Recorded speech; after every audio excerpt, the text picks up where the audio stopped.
Amateur Hour 17. How are we doing tonight? So are we only talking about college golf or what? Yeah. Well, Jim Nance was part of the national Yeah. championship. I think it worked out perfect. Hello, Yeah. friends. How was it? How would you rate my Nance? Like 2 out of 10? I didn't try too hard, but 2.5. I I was gonna give it more than that. I was gonna say at least a 4 or 5. It was Alright. pretty good. but I feel if Yeah. I go a little more like sultry and a little like softer voice, it either one will sound like those old Iowa State commercials with sucked ass, or two, I'll sound like a creeper, and I don't want to do that. I don't want people to think I'm some freak or weirdo. I'm just a nerd who likes to talk about college sports. That's all I want people to know me for. So, but appreciate everyone joining in tonight and listening. I would say we're going to talk about. I mean, it's basically just men's and women's Final Four and basketball championships. And thankfully, there was a lot of drama, so we actually have a decent amount to talk about. I don't know how much we'll get into it too much, but it lasted well past Sunday and Monday for sure. But we'll kind of jump in here, and we wouldn't be talking about Final Four basketball or women's basketball without bringing up Caitlin Clark. Oh, Caitlin Clark. Sorry, Never heard of her. Yeah, How many times do you have to hear her name in a broadcast to know how to say it? it's seared in my. I'll be honest. The only thing that helped is I learned how to spell her name. I always thought it was a Y at the end there, but it's an I. So now I know. It got ingrained in my brain after 300 times in a game. But trivia question first. Caitlin Clark, again, everyone's talking about her being phenomenal, and rightfully so. Scores, lights out. She just scores buckets and buckets of points. She has played 37 career games, and only once has she scored less than 10 points in a game. So only one single-digit game. Who's against? Is it a Big Ten opponent? Oh, I can't tell you that. I gotta. I mean, I know. I just want to know if it's in conference or out of conference. Come on. Yeah, it's in conference. Okay. I know because Bryant had the answers in the agenda, and I saw it the other day. Well, yeah, I put them in the agenda. I just changed the highlighted code. That's your fault for highlighting everything, man. No, it wasn't highlighted. Nothing was Oops. highlighted. I could see it. I did have that like on Monday, so that's my bad. All right. My guess is Maryland. Maryland, close, I would say, because there would have been the connection of Angel Reese, but no, it was Northwestern her freshman year, and she scored 8 points. So it wasn't even like a terrible performance. It was just very unlike her. So that's the first one. We always got to start with Caitlin Clark now. The second trivia question, Trent gave me this one as well. So unfortunately, Clark, you're going to have to just be the only one to guess on this one too. In the last 5 years, in the men's Final Four, there have been 18 different teams of the 20 possible. Name the 2 teams that have been there multiple times. I got 2 guesses, and it's Kansas and Kansas. Well, Kansas was one of them. I knew Kansas was one of them. The other one, I'm going to say, gosh, I really want to say Baylor, but I'm feeling like that's not right.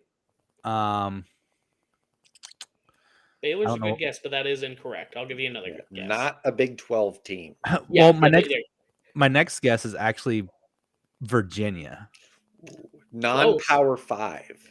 Oh, we're going to keep narrowing it down. Not One more power. guess. Just give me the damn answer. Okay, Villanova. Of course. You said V, and I was like, oh, he got it. Damn. Yeah. Damn it. Jay Wright. Come on. Yeah, it was funny. Like on Monday, I texted Bryant. I was like, "Hey, I got a trivia question for the pod." And then I texted it to him immediately. Like, did you look at the same Fox graphic I did? I was like, yes. I was gonna say, if I wasn't so lazy this week, I would have had the graphics up there. But I was astounded. I think we're really starting to see a lot more parity in the in college basketball. Obviously, UConn. Had their team, but dude, I mean, it's been insane that not only we've had 18 different Final Four teams. They said of the last, I think it's the last 4 national title champions, not one of them has been ranked number 1. So it's always out of left field. Yeah, interesting. So, but I saw a graphic today that had every national champion in men's basketball, and it had like well, UCLA like 11, UNC 8, and then so on and so forth down to 1. Arizona has only won 1 national championship. Like Yeah. that kind of surprised me. And like University of San Francisco has won 2. They're dominant in the 50s, I think. I think it was like Yeah. 57, 58. Wyoming has won a national championship. Hey, those Cowboys. There were a few schools that kind of really surprised me, especially with Arizona only winning 1. Are those in the tournament era? Like Wyoming championship? No, I think that's just all time. Yeah, Okay. just all-time men's championships. What's another? What's that movie? The old school one that's about UTEP, but it was that El Paso team, and they beat Iowa in that movie. Like it feels like there's a lot more references to Iowa losing to teams, like in Waterboy, whatever this one is. It sounds fucking stupid because I don't know what the name of the movie is. Is it like Glory Road or something like that? That sounds close. Well, we'll have to get back to you, get our research department on it, and Coach Carter. Yeah, Samuel L. Jackson. Yeah. You're gonna play basketball in El Paso, motherfucker. Oh fuck. Well, let's just jump into the women's basketball. LSU beat Vautech. I don't think there's anything too crazy in that one. Me and Trent did a little bet. We put together a counter of how many times Caitlin Clark would be mentioned in a game, because we were just trying to, one, half joking, like they mention her all the time, blah blah. And Trent, you want to tell them how many times they mentioned her name in the South Carolina game? Now, again, Caitlin had a career performance all-time tournament game, and Iowa snuck a win out 77-73 because hard fought. How many times did you count them saying her name? So you stopped at the end of the game. I went to the end of the broadcast. I got 280. 280 times. Now, we were joking, I think it was last week or 2 weeks ago, we're like, probably 150, because we're including every time they go Clark with the ball, Clark with the pass. That's 2 references. So it's a little skewed because she was so dominant in that game, and she was very vital to their team. Didn't they say like every point and assist was contributed because of her in the fourth quarter? Fourth quarter, yes. And they didn't miss saying her name a single time. Yeah, exactly. So, I mean, it involved between the hype of her having an all-time performance, and us being very jealous Cyclone fans watching her just fucking dominate a team where it's like, finally, the Gamecocks are going to shut them up, and they played a tremendous game. I really want to ask a question just to clarify. Mm-hmm. We're not counting any time that it was mentioned as she or her. Nope. Correct. You have to say Caitlin and or Clark. Okay. Yeah. 280 times in one broadcast. In 154 minutes. And I started the timer at the beginning, stopped it at the end. Didn't stop it for commercials. So if you take the commercials out. Yeah. So, go ahead. I feel bad because Joey always says it's like watching the Chiefs. Mm-hmm. We got to count a Chiefs game. We do. See, that's the next fun one, I think. This fall, we're doing a Mahomes count. All right. And that one will be interesting because, I mean, you have a 3 and out. You're only going to get 3 mentions in like a 15-minute. And with our defense, there could be a long drive and then he could not be out there. But that would be interesting. They're still talking about him when they're on defense, just like they did with Caitlin Clark. She could be on the bench with 3 fouls in the second quarter. They're still talking about it. I was going to say, how did we figure out how many possessions they had in this game for the basketball game? I did not look into that, to be honest. Because how many times her name was mentioned per possession? Like, I mean, I know it's got to be atrocious. The average probably like 60 possessions in a game. Yeah. I'm gonna try and pull it up here real quick. But I mean, they really didn't have many turnovers either. Where Iowa took advantage of a turnover, and I don't believe Caitlin Clark was typically the one, if there was a turnover, the one that's gonna run it down. Usually it's another one of their players. I don't know if I'm gonna be able to look it up real quick with my computer, as janky as it is, but it's just something regardless. You guys said that number, and I was like, God, like how many possessions did they have? Like how many times? Say they had, if they had 70 possessions, That's 4 times a possession. Yeah, But we were also counting during halftime, Yeah. pregame. true. I will be honest, I added probably like 3 when I saw that, again, we're saying this as jealous Cyclone fans, and what she did was amazing. It made watching women's basketball possible. I wouldn't be watching it if it wasn't for a phenom like her. But when they got to the solar system, what am I trying to say? Like The logo, graphic. it shows her with graphic. Thank you, with like Pluto and Jupiter around. I was like, okay, like because she's not a star, she's a whole solar system. Trent. I was just like, okay, like I think it was either that was the most obnoxious in that game, or there was a point where like deep in the game, I don't know if you guys caught it, but I think she tweaked her ankle or something. She got hurt, like just minor. Mhm. She had to take a small break, and they literally go, and as Caitlin Clark winces, so does America. I'm like, okay, like I noticed yes, that too. she's a good player, but like I'm sitting here, oh no, Caitlin, like we're just like, come on, man.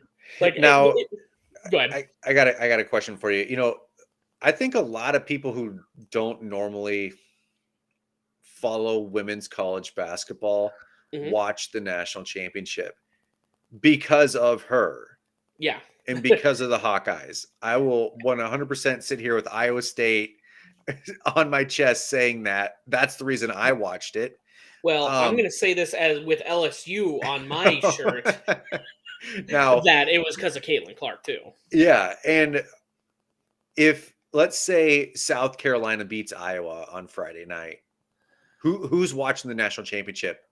Nobody. Yeah, I mean, I was trying to. What we should have done, Trent, was you count Caitlin Clark and I count Aaliyah Boston, so you could. They're the 2 national players of the year, or Zia Cook. She was going, in Fuego, and it Mhm. was just like she was trying to will that team to get past Iowa, and they just were not missing shots, dude. Well, Boston sat on the bench for most of that first half. She Yeah, got some early fouls which there. Iowa fans were complaining about, and I think everyone was. They were complaining about the fouls that are being called in that game. I mean, that's what happened to South Carolina. Is their stars got fouls early, and they tried to just let their bench play it And out. But speaking of fouls, like I think the new like women's college basketball or WNBA logo should be this. a man shrugging. Every time the whistle is blown, one of those girls goes Yeah, I noticed that a little bit. Like every time. honestly, if there's ever one, I would say negative on Kaylin. I think sometimes she like shrugs or does the huh.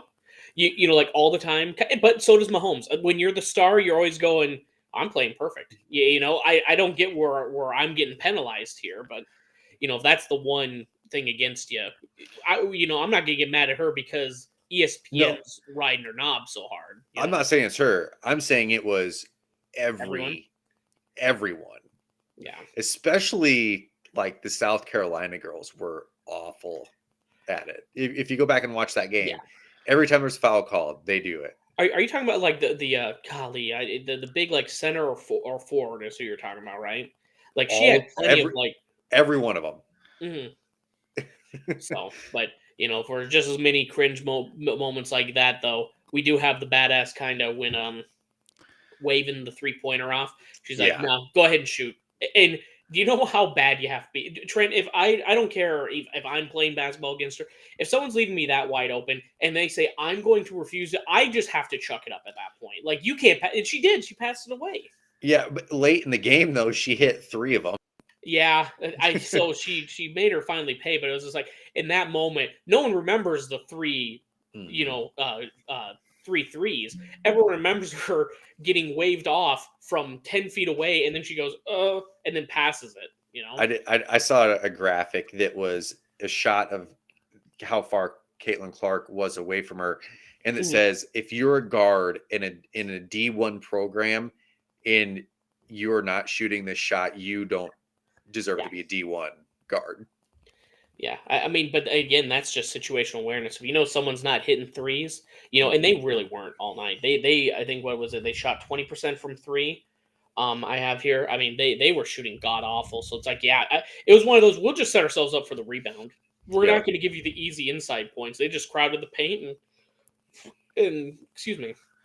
And kudos to Iowa for having a good game plan in the South Carolina game. Now, one thing again, as a petty Iowa State fan, I will point out South Carolina had their worst game of the year. They out rebounded them by 24, and but in the same time, they missed 47 shots in that game. Yeah. Which, if we want to compare it to terrible offense, Iowa State, who had an abysmal game versus Pittsburgh, only missed 46 shots in their game. So, when you have a team in the semifinals miss 47 shots, I would have thought they would have won by more than 4. But that just kind of shows you how good South Carolina actually was, man. Yep. To miss that many shots and they're still with 2-possession game. Yeah. So, and then. Yeah, I don't know how much we want to linger on the LSU game. I feel like the game's been going on for fucking 4 days straight. But LSU, speaking of, if LSU just lights out. It's their best lights out. I don't even know how to describe it, but they won 102-85. Everything went in for them. Caitlin Clark still had her 30 points, 2 rebounds, 8 assists. So she was still trying to do everything she could to keep it relevant. But do we couldn't even get a triple double? Pathetic. I was legit pissed. I was just like, when I saw South Carolina and Iowa going back and forth, I bet the over in that game. Over was 153, and they got to 150, and then they started slowing the game down. I was like, I was just sitting here. I'm like, it was like for $5, but I'm like, are you kidding me? We have the greatest star in the sport. She goes off. South Carolina can't hit a shot to save their freaking lives,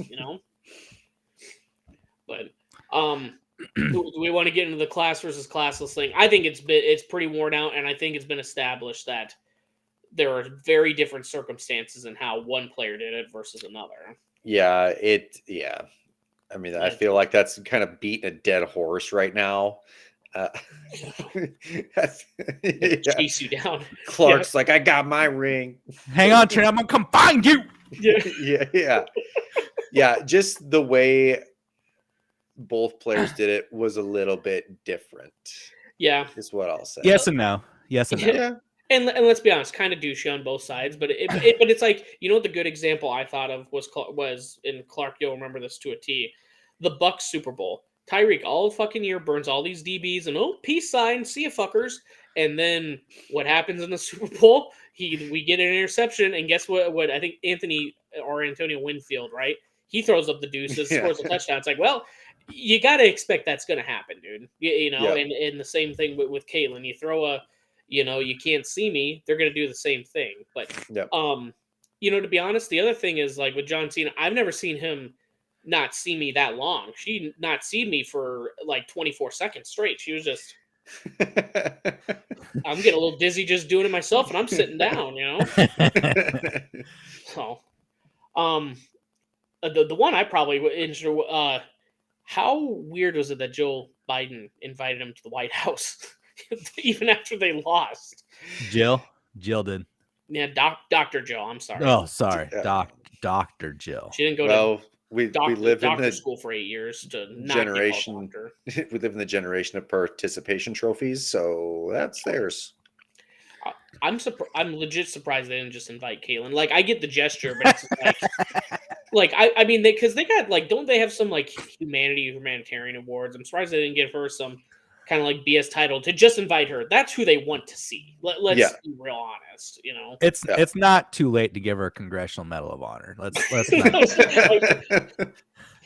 I was trying to think of like what she could, like a Purple Heart. You could make a joke there between LSU beating them and her whatever dying on that court for women's basketball or some shit. But no, I would say and between Jill inviting them and now that Angel Reese, I had heard of her watching the tournament because she was a star for their team.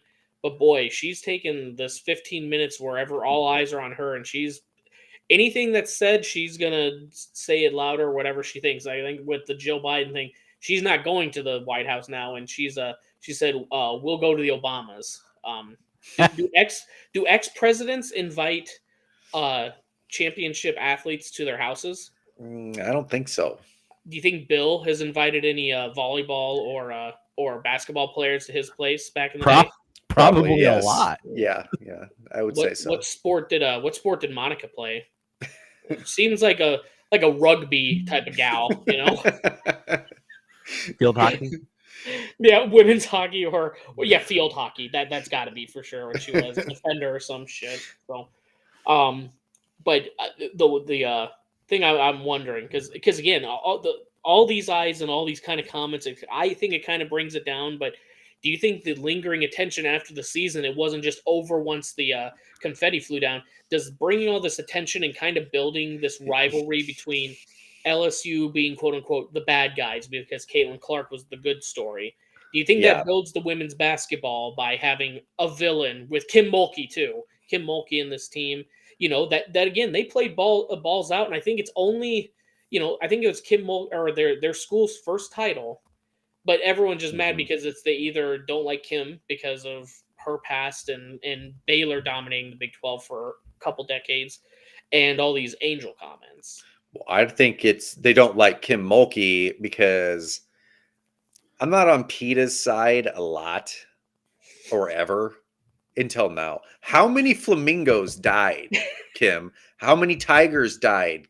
How many Dalmatians died to make your jackets for this tournament, Kim? Walking into her closet must be like visiting a menagerie. Yeah. It's gotta be ridiculous. It's just like Bryant when we brought up the Garth Brooks thing. Where are the bodies, Kim? Where are the bodies? I bet you on the outside of her closet, you ever play video games and it's like, hey, be careful due to photosensitive, we have some images in this game that might cause seizures. I think that's just on her closet before it walks in. Everything's bedazzled and pink and you're start foaming at the mouth. You have to put a wallet in there to stop.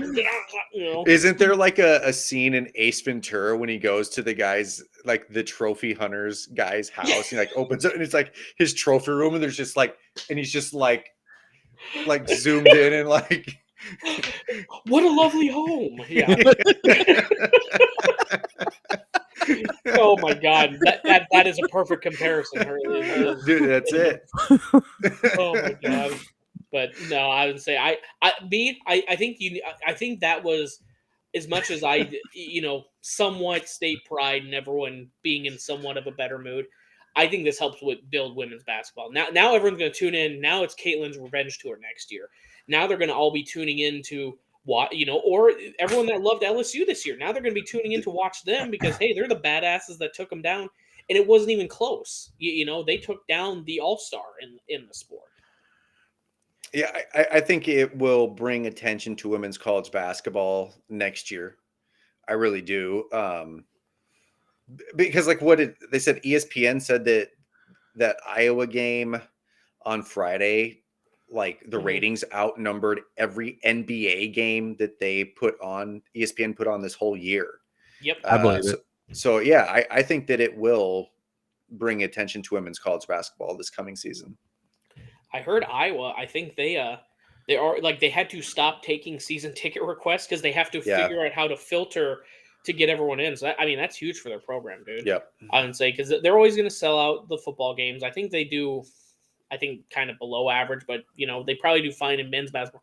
If you're selling out season tickets for women's, that's a sport where you're typically never going to make money. It's kind of, no offense, like the WNBA, and now they're selling out season tickets because of Caitlin. So I mean, she's helping poor little Iowa. They have a few outbound expenses that they don't want to get into, so they're going to need to recoup some of it with Caitlin here. So how many years of eligibility does she have left? 2? Yeah, I think she can play up to 2 more years. She has another year before she can declare for the WNBA. Why? Play for 2 more years and be a legend, man. She's going to make more in NIL than she would in the WNBA. True. But I'm kind of wondering if those endorsements are limited to NIL. Like, is she still going to be? She's still going to be able to cash in freaking endorsements going pro. So, for sure. I still think she needs to petition Iowa to change the name on the front for the mascot. They need to change it to the Clark Eyes for one game. Her final senior year game, just to have the Iowa Clark Eyes. I can't remember the name, but I think Trent wanted it to be number 24, just her eyes on the screen. Oh, yeah. I can't remember her name. Apparently she does.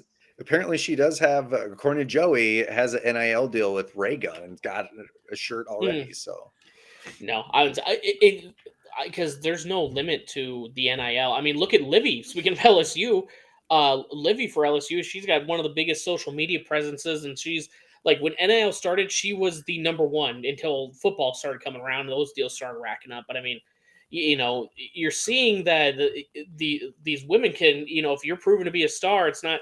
We all used to joke like, oh yeah, it's just women's sports. You know, Clark's going to probably be a millionaire in college. You know, with all the endorsements that are going to start coming her way. I do believe I saw a graphic recently that had the top NIL earners. Mm-hmm. I think number 5 on the list. Can you name? It was a female. What sport she was in? Well, is it that Livy for gymnastics? Gymnastics, right? Yeah. The Olivia, yeah, Livy Dunn. There we go. Yeah. I can't remember what university she's from. LSU. Oh, yeah. Is that what we were just talking about? Is that the shirt? Yeah. I wasn't making the connection. My bad. But no, I would say I still think if you're Caitlin Clark, you just stay for the full 4 years. Like you said, what are you going to get out of the WNBA? That's not you could cement yourself as the women's basketball player up with the, you know, they're already talking about her and Sue Bird and Candace Parker and everything else. You have 2 more years where you can just cement that, and she's probably going to fucking demolish the all-time points record if she keeps it up. Is she a junior this she was just a junior, correct? Like she'll have a senior and COVID year, right? Yes. Okay. Sorry, I'm trying to pull up leaders all time for women's basketball. We know because we already pouted about it, but Ashley Jones is number 6 all time. I wonder how far Caitlin is down the list here. Probably not very, I would assume. How many points is she at? What's that? Caitlin Clark? How many points is she at? She's not in the top 25 right now. So, I mean, she's got a little ways to go. I couldn't – she's got to be damn close if she's not in the top 25, man. Let's see here. 2,800 is at the bottom. But has she taken a mid-major to the Final Four? Yeah, exactly. Like my girl Jackie Stiles? No. No, thank you for clarifying the no. I apologize. So who is number 1? Oh God, you did it right after I left the page here. I'm trying to find her total points here. Jaeger says Rebecca Lobo. Rebecca Lobo. All right, there we go. Jesus. Career points 27-17. And she's got 2 more years to go. So the record is like 35 and some change. She has to score 800 points in 2 years. I mean, she could not only just get the record, but she could demolish it. She's at how many points? 27-17. Number 25 right now is at 28-35. So she's going to have that in the first 6 games next year at most. What was number 1? Roughly 800 points. No, number 1 is Kelsey Plum for Washington. She scored a career 3,527 points. Kelsey Plum was the one who broke Jackie Stiles' career points record. I got you. I got you. Season records. What did Caitlin score this year? Because Kelsey Plum holds that at 1,109 for season scoring. For season scoring that I couldn't. So if Caitlin Clark stays 2 more years and say they play 30 games in those both years, she only has to average 13 points a game to beat that record. You know, I don't know if she can do it. Actually, never mind. Here's the thing about these extra years. You think back to high school. You think about, this guy flunked 3 times. No wonder he's still playing varsity basketball and has a scoring record because he's been here too many damn years. That's kind of how I'm seeing these COVID year records. Well, in the Troy Mercer kid, Antone Davis, we talked about a few weeks back about him complaining he was 5 points shy. It's like, dude, you had 5 years. I don't know what more you want us to give you, dude. I mean, you make 5 free throws, 5 more free throws over 5 years. You own that. I guarantee he went back just thinking of all those times where he shot and there was an off ball foul or something and win it. He's Yeah. thinking of every single little one at that point. But yeah, again, all she's got to do, and yeah, everyone will say the COVID year, but she demolishes the record this year. Just stay for the another year, make it unattainable. So I mean, if she just stays for one more year and averages 26 points a game, which she probably could, she could yeah. pass it next year and have a full season on top of that. That's what I'm saying, dude. Dude. Just do it. It will feel a little bit like when USC had that amazing football year, and then Matt Leinart and everyone came back. It kind of like she's taking ballroom dancing is the only class, Mhm. and the only other thing she's doing is shooting basketballs and then staring at a wall, waiting for the next time she gets to shoot basketballs. I mean, I think that's just how she's wired. If you are that top of an athlete, you got to have a bit of a screw loose, and just basketball is your mind Yep. the whole time. So, and just for good reference, Caitlin Clark. So I don't think we said her name enough. It became a joke, and now that's all we're The talking first about. 31 minutes of this podcast, we've been talking about her. I do believe there was a record set in the game, though. Yeah, I think she had the most points in the tournament, didn't she? In tournament history? She set the record for most points over the 6 games. No, Yeah. that's not what I'm talking about. Oh, what was that? Angel Reese triple doubles in a season. She set the record in the game against Iowa. Oh, really? Yeah, I mentioned it more than the broadcast just now, so you're welcome. I thought Caitlin Clark had like more triple doubles, or is that double doubles than like number 2 all time by far? Probably double doubles. I gotcha. Well, good on her. I mean, again, she played her ass off, but I just think you can talk your talk. There's talking your talk, and then there's just mouthing off and doing your own thing, which again, that's what winners get to do. Winners write the history books. They get to say whatever they want, and the losers can pout about it and win and just try and win next year. Then There was one thing. It was like in their post game thing that somebody asked them a question. The LSU players a question. They said, "Yeah, Caitlin's a phenomenal player, but you got to put some respect on our name." It's like, dude, you just won the national championship, and you're still on this. Yeah. Come on. And that's like the one thing. It's kind of like when a lot of people are getting. I would say the only equivalent I know is like Mahomes. They get pissed off at him and they're going, "Well, Mahomes." It's like he and her and all these top athletes. I think they're starting to realize you just be professional and just mention team and talk positive on everything, and that's everything I heard. Everyone's gonna love you for it. Everyone was kind of going exactly like she said that. And typically everyone's like, oh, she must have been talking smack. And it's like, then you hear the post game. It's like, well, no, they played phenomenal. We knew they were going to be a tough team. It's like, when did they talk shit? Yeah. maybe on the court. Maybe we just didn't hear it. I don't know. But I think it was the media. If you watched more than just these last couple games, Caitlin talks shit on the court every single game. Against Louisville, a Haley Van Lith, Caitlin pointed at the scoreboard and said, "You're down by 15. Shut up, bitch." So it's shit like that these other players have seen, and they take it to heart. And yeah, but it's weird that it's just like they talk shit to Louisville and like I'm taking that personal. It's like, but it's Louisville. Like they weren't. And the other thing is like, what was her name? The lip girl. I mean, she was talking more shit in the game previous to Texas. Remember they had the scuffle or the tie up, and then she told him she told the Texas player, "Get out of my face, bitch." It's just like. I like that. Cool, good. You got some tempers. You're flaring. You got the competitive spirit. So, yeah. No. Again, we've just spent as much as we joke about it, 34 minutes now talking about women's basketball. Yeah, it's officially arrived, baby. If you want to talk about women's basketball a little bit more, how about them Iowa State transfers? I wanted to keep it positive, Trent. I didn't want to break out the tears here. Ooh, they had 5 players transfer in 10 days. I think there's 3 players on that team right now. Was Ashley Jones the one holding that team together? She's I think the best Bill player. Finley is. Yeah, she was the best player, but I think Bill Finley is a bit of he's a bit of a hard ass. Yeah. But I mean, you got to in order to I think kind of sculpt some of the talent that you have at Iowa State that you're bringing in to compete at a Texas level or right now an Iowa level. And Iowa State Um, has sustained that success he's been there 26 years, and yeah, it didn't come out of nowhere. Yeah. I think just now we're starting to see more of they're starting to see I can just leave and start getting more playing time in a mid-major immediately because three of them really didn't have any minutes. I can't remember which one it was. There was one solid contributor, solid minutes, double-digit points.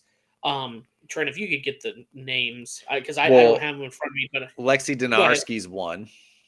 Thank you. Lexi was the main contributor. That was kind of the big blow, and she was the fifth one. So that's where this kind of really got a lot of attention to it. But three of them were either younger or didn't have any minutes, and one of them had gotten major minutes her freshman year, and they had dwindled the last two. So it's like I can't blame her for transferring out of a program that basically didn't play her the last couple of years. I'm not done talking about women's basketball either. Ooh, yeah. Well, you want to talk about the WNIT? Congratulations, women Jayhawks, on your NIT championship. Well done. The Lady Jays. Yep. Proud of them. Huh? Won the NIT, baby. Yeah. Who'd they play? My wife told me they won. She showed me the score and she's like, "Hey, they just won the NIT. Sweet. Nice." They went and they beat. Oh, come on. Is it not in a headline here? Columbia, of course. We all keep track of the WNIT. Columbia. They beat. So they beat. So the nerds of Kansas beat up the nerds of the Ivy League. Congratulations, Clark. Do you feel good about yourself? Yeah. Beating all the Poindexters and Pipsqueaks on their team. Hey, they won. Okay, they're winners. They got a championship. That's for sure. Is Kansas women's basketball like? I know they're not to Kansas level dominance. Are they upper tier? Or are they? I think they were kind of middle of the road in Big 12 this year. I think. Yeah, we're gonna have to start keeping track. We can, I think everyone does football podcasts, and we do too. I think we're gonna find our niche. We're gonna exclusively do women's basketball next year, and we're gonna rise those podcast rankings. That's amateur hours, women's amateur hour. Yeah. With amateur hour, women's amateur hour. 4 dudes. Yeah. Podcast. Exactly who you want covering women's basketball. White men who didn't play college ball. Here we go. Can I just tag my wife in? That'd be. Yeah. I say most of the information I have came from her, anyways. Yeah. Listen. Well, you still have to be on here, so you get a second setup for her. Okay. I'll just slide over here a little bit. Tag her in, and we'll just all wear wigs. And they won't know the difference. I got one ready. I'll go get it. Hang on. Oh well, so let's move on to men's. I think we put the nail in the coffin on women's here. The men's Final Four in Houston. San Diego State beat FAU in a solid game, 72-71. Buzzer beater. Game winner. Yeah, we needed a classic game like that because holy shit, the other two games. I mean, I bet money on both games, so I loved every part of the UConn games, but they were boring games. I mean, UConn just got so far ahead. It was just like it wasn't a question of like were they going to win. It was like are they going to win by double digits again or like it was always my favorite part is the announcers. I feel bad for them because they have to like make this product entertaining. And they're like, and Miami's brought it to within 8 with 4 minutes left. And it's like, okay, they need a historic run. And then it would be like Sanogo would just go and dunk the basketball. It's like, oh, okay, well, never mind. It's double-digit lead again. Oh, Miami turned it over. And, they would just have catastrophes every single game, But, UConn beat Miami 72-59. And then, championship game. Usually, I was expecting San Diego State to have a little better defense at the beginning of that game. But again, UConn was just so dominant early on. And I think they got to I think it was a 14-point lead early on. I mean, they were just climbing uphill the whole damn time. Yeah, I said it in the text conversation with you guys. I think with about 10 minutes left in the game, it was about 10 o'clock. I'm just like, you know what? It's been a 10 to 15 point game the whole game. They ain't coming back. It's bedtime.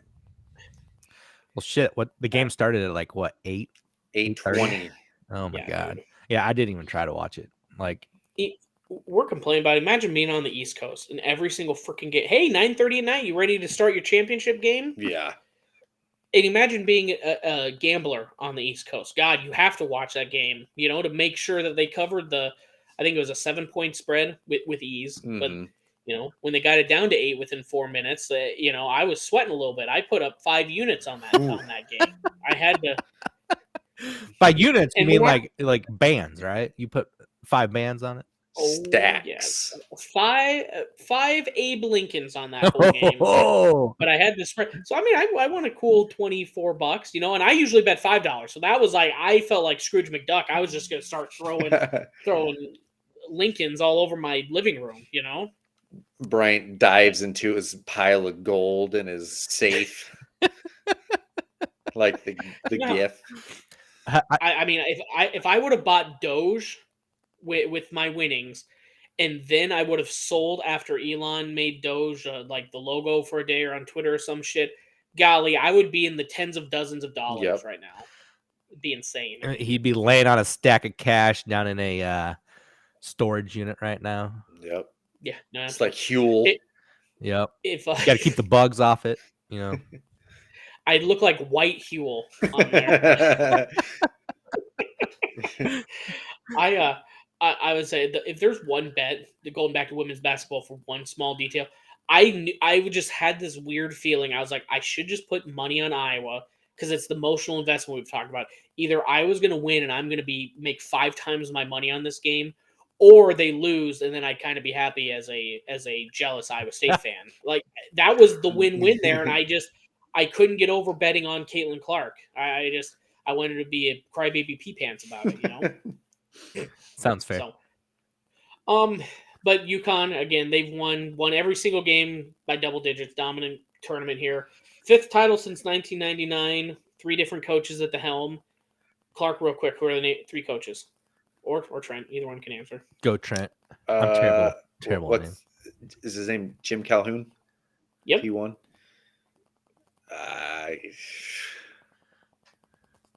Who's our current coach? I don't even know. I can't remember his name either. Clark, do you remember? No, Brian, I do not. I'm terrible at names. Dan Hurley and then Dan Hurley. Kevin Ollie. Okay, Kevin Ollie. Yeah, Kevin Ollie. He had the Kemba Walker. That was every game of spring beer pong I played that spring. I would yell Kemba instead of Kobe. Kemba. R.I.P. Dude had a ridiculous tournament. Oh, dude, that was one of those where, again, why I love that tournament. You can have a solid bowl game in football. Okay, cool. Jackson and Jigba, he had that solid Rose Bowl. Okay, cool. We still remember Kemba from years later because of that solid overall tournament he had. Well, he had a ridiculous Big East tournament before that too, didn't he? Yeah, no, I think we talked about when we were doing our all-time, tournament players that we think of. I still remember Jerry McNamara's historic run at Syracuse in that tournament just to get Syracuse into the tournament, That was freaking 15 years ago. Yep. So, but UConn, they are I don't know. We were talking about the whole time if they would have won their blue blood. Are they blue blood? I guess let's just leave it at that. Are they a blue blood? Not only just in men's. Overall, they have the most titles, men's and women's total. UCLA has all 11 in men's, but UConn, they have 11 in women's, 5 in men's. They have 16 total, the most in Division I. But they only have 6 appearances in the national championship on the men's side. They're efficient, Bryant. How many championships do they have in that time? They went to 6. They went to 6 championships. They've won 5. Yeah, 5. Anybody else won 5 in the last 20 years? Well, not Duke or North Carolina. They have the most in this time span of 25 years. The answer is no. Nobody else has been as dominant as UConn has in the last 20 years. Nobody else is as relevant in college basketball as UConn is in the last 20 years. Yeah, they're freaking blue blood. Yeah, I would agree. I did see a little pissy Kansas fan on Twitter that was saying that they're not a blue blood yet because they haven't been to as many championship games as the Jayhawks. And someone answered, it's like, So a criteria for blue bloods, you have to lose championship games, because you haven't lost 8 yet, So it's like, but yeah, I mean, I think the only thing that throws everyone off is just the recency bias. Now, I wouldn't say recency bias, but the recency of they're all within the first 25 years or the last 25 years here. You don't have I guess the North Carolina titles in the 80s and 70s and stuff, but does that diminish it at all, or is it they are just blue bloods? They are amongst the ranks now. I would You say have they're to- amongst the ranks. Like, why do they have to be good in the 70s and 80s? Like, if I'm a Right. player that wants to go there now, I'm looking at, hey, what have you done in the last year or two? Mhm. I also think with it, and everyone kind of loves him now, but Dan Hurley has a shot to be the Roy Williams, the Coach K, that type of coach now, where it's just like, you want to go to the NBA, UConn. In the last how many years, how many NBA All Stars have come through this program? We're winning titles more than everyone. Come through here, yeah. You can go to Duke, sure. Coach K ain't there anymore. You can go to North Carolina. You can play for a man named Hubert, or you can win for play for a contender. We can go back to back here. You forgot about Bill Self. Oh yeah, I forgot. Sure, and Bill Self. An Might as well just throw TJ update: out he there is for him. fine. He is not planning to retire at all. He will be back. So yeah, what happened? So he Yeah. is he full recovery? Is he still down? he had some coronary issues. I don't think he ever officially had a heart attack. He probably had some chest pain, went and got checked out. He had some blockages or near blockages, probably some narrowing, and they put in some stents, and he's good to go. So Good. I mean, because if Self were to leave and Iowa State just starts dominating the conference, I don't want it because Bill Self left. We got to dominate him a few years before he finally retires and realizes that TJ is the man. So yeah, I'm glad that he's back. I'm not sure Iowa State would be the ones taking the reins. Oh, who would be in the new Big 12? Because we got Houston, BYU, Cincy, UCF coming next year. Who would be if Kansas ain't dominating for the next decade? Who's Before you said Houston, I had Baylor on my mind. So yeah, okay. Scott Drew's going to get them back to where they need to be. yeah, Scott. I feel like Scott Drew's got what it takes. I mean, everybody has He's won a off years. championship at least. What's that? I said he's won a championship at least, so he has proven he can get it done. He had all those years where it was just like, Baylor's gonna Baylor, Clemson's gonna Clemson. Like they had that in college basketball, and then just they started putting it together. Now it's like Andy Reid. Yeah. He had the worst time management with the Eagles, and now he just went through enough where he's figured it out. And I think you already know the answer to this, Bryant, but Scott Drew's coaching tree is pretty likable. I mean, one of the guys coming out of his tree almost convinced you to root for your arch nemesis, Tang. Tang came from Scott Drew's coaching tree. Tang was like his assistant coach for Scott Drew's entire tenure, which is like almost 20 years now at Baylor. Or I think it might have been like 13 or something. But in coaching, that's forever to be somewhere that long. So do you think, because Kansas State had a lot of special players this year? Mean, everyone talks about a lot of transfers. Like they brought in a lot of talent. Do they keep it? Do they keep it going next year? Like, or what? Was this the year that it just happened to all click? Because everyone loves Tang because he was a players coach. Is he going to be able to, once you don't have these special players, and let them kind of do their thing? Like, it reminds me of, like, do not take this the wrong way, but like Antonio Brown. Tomlin was a players coach, and he helped Le'Veon Bell and Antonio Brown playing football, which, sounds pretty mediocre until you saw them leave, and all of a sudden they couldn't get on the freaking field and the off-field stuff. Is he going to be able to, you think, do that again next year at Kansas State? I think so. I mean, it always takes getting the right recipe, and nobody knows the exact science of that. Otherwise, we'd have the same champion every single year. So I think they've got a legit chance. I think as far as they went, making the Elite Eight this year and playing as well as they did, and Marquise Knoll being the absolute star that he was, is only going to help their recruiting next year. So, sorry, I'm trying to pull up 24/7 Sports because I want to know who is, like, based on the basketball rankings. I wonder where Kansas State is, because I mean Iowa State right now. What year is this? 2022. Okay, sorry, I was looking at last year's numbers here. It's in his first year. He's already shown that he can make that transfer portal freaking sing and Yeah. find the talent and put it together. So I mean, he obviously knows how to find the guys he wants, and he had a real gem in Marquise Knoll, and he had some Mhm. solid pieces around him for sure. So And yeah, you and honestly, that with them playing on the biggest stage in New York City, in the Mecca, I think that's going to go gangbusters for him, dude. Iowa State just signed their. This just pisses me off so much. Iowa State just had their best recruiting class, in basketball. They have Omaha Blue. They have 4 commitments. They have a 5-star, a 4-star, and 2 3-stars. They're ranked number 9 in for next year's class here.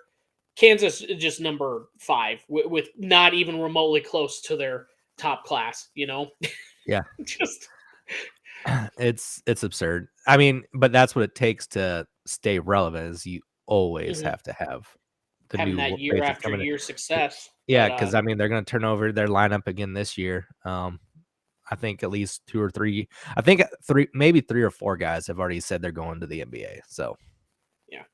Um, just for the Big 12 quick, Kansas at 5, Iowa State at 9. Oklahoma State out of nowhere. They have 3 4-stars coming in. They're at 11 right now. We really, have we have inbound Houston at 18, and then you have Kansas State at 20. So I mean, and Texas for one more year at 25. So I well, mean, if you there's know, anything we know about recruiting, is that even Jimbo Fisher can fuck it up. So yeah, yeah. And honestly, in college basketball too, you have less pieces. So if you fuck up yeah, one piece, it's you, real you get bad. one bad apple. Like, oh, they're great on the floor, but say they like are terrible teammate. Yep. Yeah, I mean, it's worthless. Okay, so yeah, you got to make it work. Yeah, but yeah, I agree. The Big 12, dude. I'm looking at Big 10 had quite a few that were up there as well, and I think the normal blue bloods are going to be back next year. But I mean, it's that Big 12 conference is going to be a freaking juggernaut again, man. Just looking at the inbound recruiting, let alone everyone else that's staying, let alone the transfer port of everyone going, man, if I want to play for the top tier basketball teams and get exposure for the NBA and be the most ready, I got to play in this league. I feel like there's a level to that. Like there's also players that go there, get some camera time, and then they Mhm. go get more play time. I feel Yep. like I feel like that's also going to be kind of a method we see is where younger talent comes in, younger Mhm. talent goes out. Did Kansas have any prominent players in the transfer portal in or out? I know one of their big guys, Clementine. He didn't get a whole lot of time. He's the big white guy. He's headed Mhm. out. I know that one. Grady Dick going NBA. Jalen Wilson Mhm. NBA. Um, Do you know where I'm that trying. Clementine's going at all? No, I have no idea. I just know that he was going to the portal. My like the biggest one on my question board is Dwayne Harris. Like he is a phenomenal point guard and he controls that team very well. He's an amazing floor general. His assist to turnover ratio this year was phenomenal. The game they lost, he had a very bad off game where he had like 6 turnovers, which only Mhm. had 2 on the year up to that point. Mhm. So that's my biggest question is what is he going to do this year? No, so the only reason I asked is just selfish reasons. Trent, did you hear that Caleb Grills in the transfer portal and that like West Virginia is one of the top landing spots? Huggy Bear. Of course, he'd land in the Big 12, but Yeah. you know, And go Williams ahead. and Bloom were talking about that, and they said that wherever he lands, he's probably going to make 6 figures. Yeah. It's crazy. No, and honestly, good on him. You want to know why? And you're going to agree with this. Weird. He isn't talking shit about the university that kicked him off the team Yeah, because of behavior. He had Yep. nothing but love at the end. And guess what? He saved face. He's going somewhere. He's getting paid, like you said, up into the 6 figures, most likely. It's Either way, he's getting paid. it's And amazing how you can get treated whenever you own it. And you yeah. accept, you say, "Hey, I fucked up. Thank you for your time. I deserve this, but I still mhm. support you in the decision you made. Thank you." Like, Do you think if he does go to West Virginia, and we always play West Virginia tough and hate West Virginia, do you think we boo him when he comes to Ames, or do you think there's a little bit of a No, I don't. cheering? No, I think it's cheering. Yeah, I I hope so. I'm still a huge Caleb Grill fan. No, I don't care where he goes. I liked him when he left Iowa State the first time and he went to UNLV. I mean, He's that ex that just keeps getting away and Trent just Yeah. can't. no, I Just think hurts his that heart. Come back. there won't be any booing. I don't think with him. It isn't a Tyrese Hunter situation. Let's just say Yeah, that. you know what I was looking. It just funny because like the complete opposite. Rodney Terry crying to the media because I was being mean to this player. That it's like he left the wrong way. Look at how many. I mean, Blake Hinton just shoved it in dry in the tournament versus us, and we just go, is what it is, you know, because Mhm. he didn't say anything leaving out. He wasn't also a prominent figure, but like that will be the true test. If Caleb comes Well, back and boos, then it's everyone. But I if don't think he will. Tyrese leaves Iowa State and just shuts his mouth, then it is what it is. Yep. And he doesn't get booed the whole time he's in Des Moines for the tournament. But he didn't. He ran his mouth. He ran his mouth on Twitter for Mhm. months afterwards. Yeah. That's the huge difference, and I agree. I think if Caleb comes back, I think they do open arms. I bet you TJ is going to be hugging him, at quarter handshake or whatever they'll allow him to do. At the, how long's he been with the guy? His whole career, basically. Well, TJ went to South Dakota State Mhm. for a year or Mhm. two, and that was it. Other than that, he recruited him. He was at Iowa State with him, and then in UNLV with him, back at Iowa State with him. Yeah. So I mean, I agree. I think they will come back with open arms, or I hope they do. And there's always going to be the few bad apples, but And that's again, if he stays in the Big 12. yeah, but I think it's we're finally starting to see. I mean, how often at this time will we be panicking that like 3 players have transferred out and all this, and this is bullshit? We're 3 years later into the transfer portal being a thing. Now we're going, okay, it's just free agency. We've been burned on Tyrese leaving, but we've also had Osuni coming in. Jalen Holmes coming in. We've had the players coming in. Isaiah Brockington, Jesus, Yeah.